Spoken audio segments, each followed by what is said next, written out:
Okay.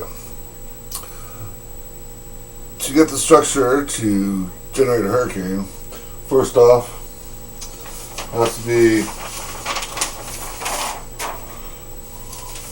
half the height, half the width of an aircraft carrier. It goes around a big circle, 20 miles in diameter.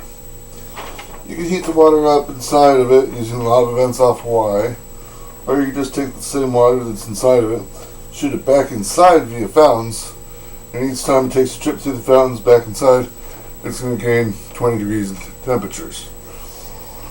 Now, when it does that, it's also going to release a mist.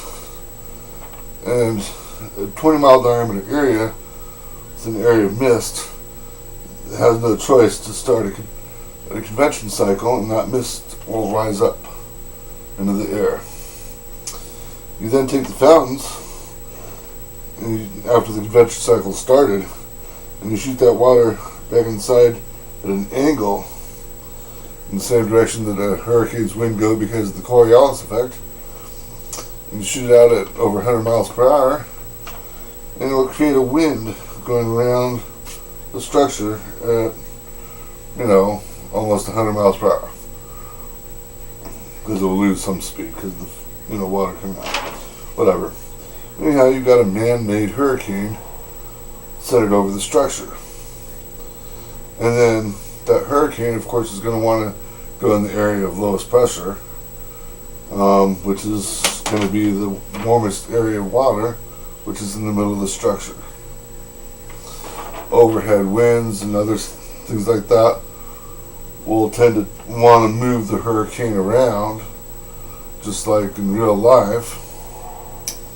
And depending on how tall you make the fountains and shoot the water out, and how fast you shoot the water out of the fountains, you could then move the structure in any direction from where it wants to go at, I would say, between 10 and 20 miles per hour. 30 miles per hour if you build it high enough. But it's going to act just like a normal hurricane. And you want to move it around, just make the fountains tall enough and shoot the water out fast enough, and you get anywhere from 10 to 30 miles per hour.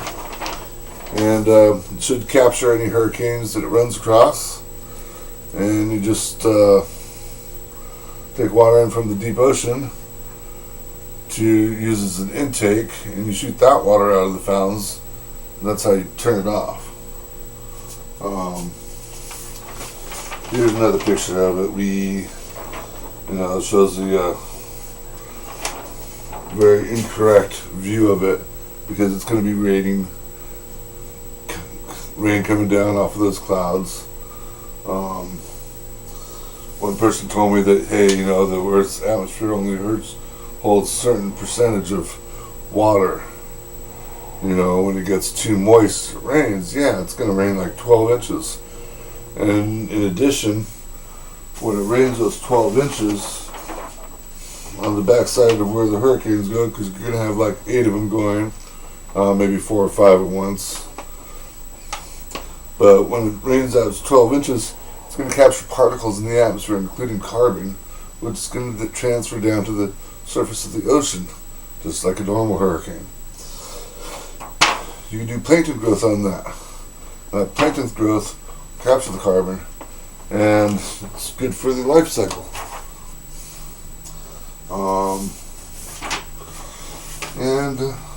Just have the fountains up high enough. Use tie downs.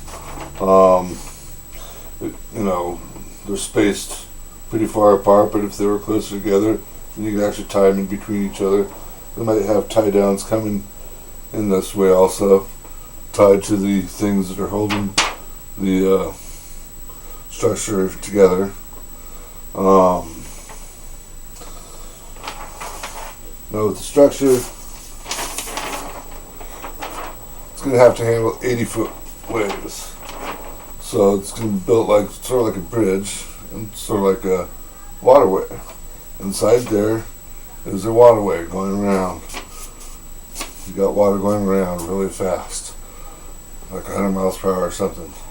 That's going to put a lot of pressure against the back wall of the structure. That back wall of the structure is going to want to just rip out.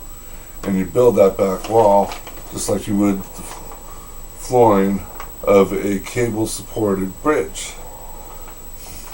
This way you got all this pressure put on the back wall, and when the 80-foot waves hit them, it's going to be like butter. No big deal. Any other structure, any other way you build it, you ain't going to handle 80-foot waves.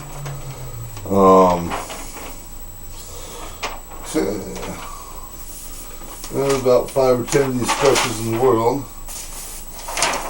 Sometimes you have them go down like the coast of Africa,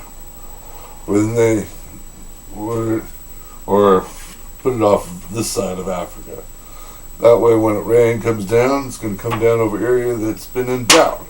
So you won't have the 60,000 people dying of starvation. If you guys listened to me about 10 years ago when I asked for help, and I got help, maybe we'd have these people dying of starvation. Kind of a painful death.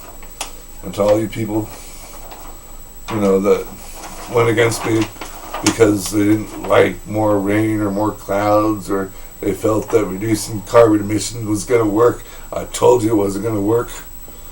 Let the blood be on your hands. Because I asked for help. I told you I needed help, and I didn't get any help. I told you people were going to starve to death. People starve to death. I don't understand.